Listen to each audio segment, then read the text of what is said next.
You guys are going to love MK. I'm so happy to get to introduce her to y'all. I have met MK virtually through the Southern Sea is how we first met. And then I just feel like I chat with her each week.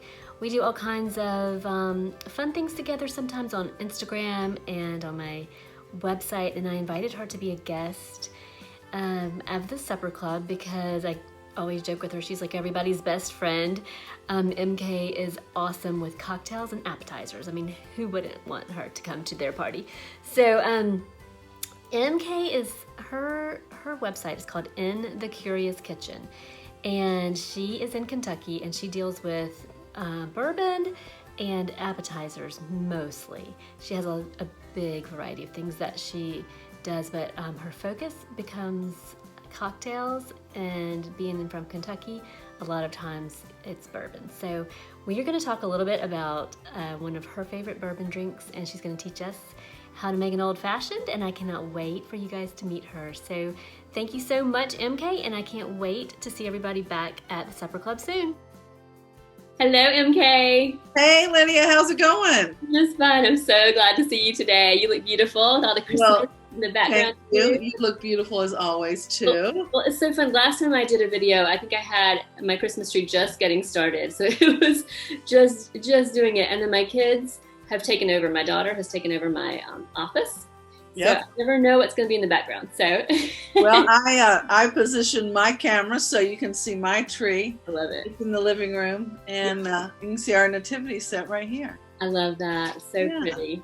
Yeah. So pretty and festive. Yeah, well, I'm just so excited about your company and how you've started something new. And what I also love is that you're full of knowledge and you can teach us as well as share appetizers and cocktails with us. Well, so like everybody's best friend. Yeah. Well, thank you. I certainly do love to host friends over when we could do that again. Certainly not to the level that you do, because you're amazing and you're certainly someone to model that behavior. But one of my favorite foods to make and to eat are appetizers. So that's where a lot of my focus is, but all inspired from my grandmothers, who are both from Winston-Salem, North Carolina, and that Southern inspiration that I carry on with me in Kentucky. I love that. So yeah, so you are in Kentucky, home of the bourbon that we all know and love. That's right, home of the finest bourbon. Now other places may say they make it, but they don't make bourbon, because bourbon is specific to Kentucky, and the process that the Kentucky distillers have. So in other states, you'll find it as whiskey. So that's what my husband, he's a strong believer in Kentucky bourbon only. And that's what I've learned a lot from him, but I love learning from you too. So tell us, are you going to help us learn how to make a good? Yeah. So today I'm going to make, I've got all the ingredients to make an old fashioned. So at some point, we'll make it. Whenever you're ready to make it, we'll make it. I think we should just jump right into it. The first thing, though, I want to ask you is, I've always wondered why it's called an old fashioned. I don't know that. I need to look that up, or maybe. Well, there's a little bit of controversy about who invented the cocktail, but all my research shows that it was invented in Louisville, Kentucky, in the late 1800s, at a club that still, as my understanding, is still around. It's called the Pendennis Club. It's a men's club that a lot of cities have, and it was invented there by a gentleman who was a distiller, who had his own distillery and worked with the bartender there to create it. It's probably one of the simplest cocktails around, and of course, you know me, Lydia, I like to put little twists and turns and things, so mine's can be a little bit different than the classic recipe, but it's super easy to make, and we'll get started. So I'm going to move my camera down as I make it, if that's okay with you. Yeah. And then I'll bring the camera back up. Okay, sounds great. All right. Good to learn. Yeah. So the first thing you're going to do is take your glass, and this is an old-fashioned glass. This glass was so funny. I found it. I've had it in my bar, but we got it for a wedding gift. And it's super heavy. It looks heavy. Yeah, so this bottom piece is heavy, but I do love it. So then recipe calls for sugar cubes. So I get the sugar cubes that you find in the grocery stores, right? Okay. You just put your sugar cube in there in the bottom of your glass.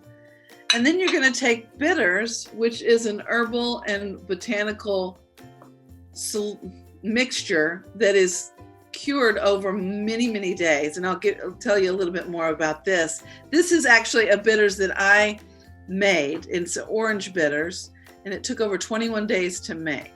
Oh. So it was a lot of fun to learn, and there's something I'm going to be looking forward in the future to do with this. So. Okay, so you made your own bitters. Can you tell us a little bit about what that means? Like what are bitters? So bitters are they're flavoring. Yeah, bitters are flavoring agents. They enhance the flavor of cocktails. Lots of bartenders make their own bitters and other accoutrements to cocktails.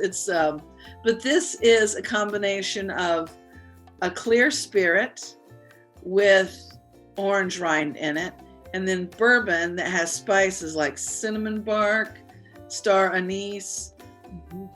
What else do I have in there? I'm working on 2 different mixtures right now. Genetian root. So there's some odd things that I had to search for, but I found them, and it was amazing.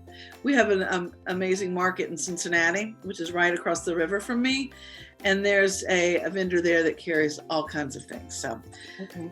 So yeah, it's a fun mixture. You can buy it in the store, and of course that's very doable, but I like to make things. So I'm going to add drops of the bitters onto the sugar cube. Put about 4 drops in there, and I don't know if you can see it, but it soaked the sugar cube. Now, traditional recipes call for you to add a little water at this point, but what I like to do is add the juice from my boozy cherries. Oh. So these are, and I've got a bar spoonful of that mixture, and I'm going to place that onto the sugar cube. And then at this point, I'm going to muddle the cocktail. So it's going to break up that sugar cube. Mm-hmm. So we mix that up. And so if we don't have the boozy cherry liquid, you can just substitute water. You can, for sure. What's the idea of that cherry? What is it? Is it cherry juice, like a syrup almost? Yes. So this is my recipe for boozy cherries, which is on my website. Okay. So this is a bourbon and sugar mixture inside the cherry jar. Cool. Okay.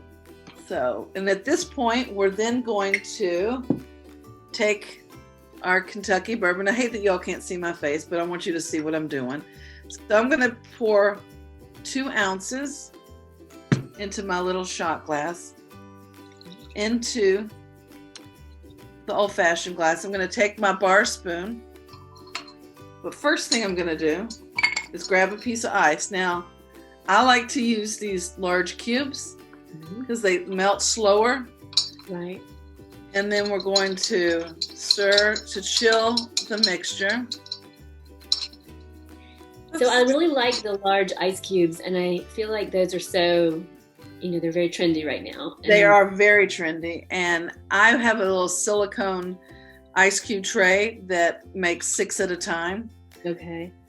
And so at this point, then I'm going to add, I like a lot of cherries, so I'm going to add 3 cherries into my glass. Again, it's going to give me a little more of that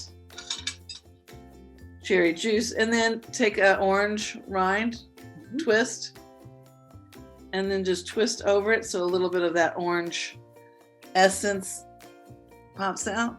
And there you have it. It's an old-fashioned, it is as simple as it can be. It's like the oldest drink in the book. Oldest drink in the book, but you to can't me, go wrong. The most delicious, and you cannot go wrong. Isn't it great? Like just to have, because it's always sort of had that mystery around it, or like a little mystique around it for people who haven't made it. You always hear it, and it just sounds, a little bit harder to make. It just, I don't know. I guess because it feels like such a historical drink. and of course, yeah, absolutely. And for somebody that is new to bourbon, yes, this is definitely a drink that I would recommend. Okay, so the key I have found is that you do the way you stirred it to make the ice sort of get cold. Yes. You really do need it to be cold, right? Like you do, because bourbon. See, this is having good tools matters. Yeah. So this is a bar spoon. Okay. And you can see that. That's the spoon. That's where I pulled the juice from, right, and stirred it. And then this, you can stir from this end too. Okay. Oh yeah. And that end can also be used as a muddler, but this is a muddler that I have. It's wooden. Okay. I like the muddler. Yeah, it's a nice tool. And then of course you're going to want to have bitters. And there's multiple brands out there on the market. This is just my homemade brew. And then there's this is similar to, and you'll see it in the recipe on the website, a Luxardo cherry mixture, which is an Italian cherry. So if you want, and they're not inexpensive, but they're so delicious. They're very much worth putting a little extra dollars in. There's several other brands out there called Bang Bang and the Luxardo, but this is Luxardo is what my recipe is. So do all old fashions have the cherry flavor in it? No, there's pre-prohibition and post-prohibition. Okay. So there's going to be two different ones. Post-prohibition, I believe, if I'm remembering this right, has the cherry in it. Okay. Pre does not. How about that? Who So do people try to substitute different fruit flavors, or does it just the classic, always... Yeah, I'm sorry to interrupt. The classic is the orange. Now, I used orange bitters. This is a substitution. So the classic bitters, just straight bitters, is what the classic recipes call for. But again, you know me, Lydia, I'm going to throw in a twist and a turn. So I may make this with cherry bitters as well, because I love that cherry flavor so much. And it does help enhance the flavor and take a little bit of that sting out of the bourbon that some people say. They say bourbon is hot. Now this particular cocktail is made with an 86 proof bourbon, which is a lower proof bourbon. It's a more drinkable bourbon. I used Old Forester 86 in all of my cocktails. I just think it makes it a more pleasant proof to drink. Okay. When you get over the 100s, those are bourbons that you want to sip. Okay. Whether neat, which is without ice, or on the rocks, which is with ice like we used in today's drink. Gotcha. Okay, that's good to know. Yeah. So do you suggest any appetizers that kind of go well with it, that pair well? Well, my favorite appetizer is Figgy Piggies. And it's, again, on the website. It's super easy.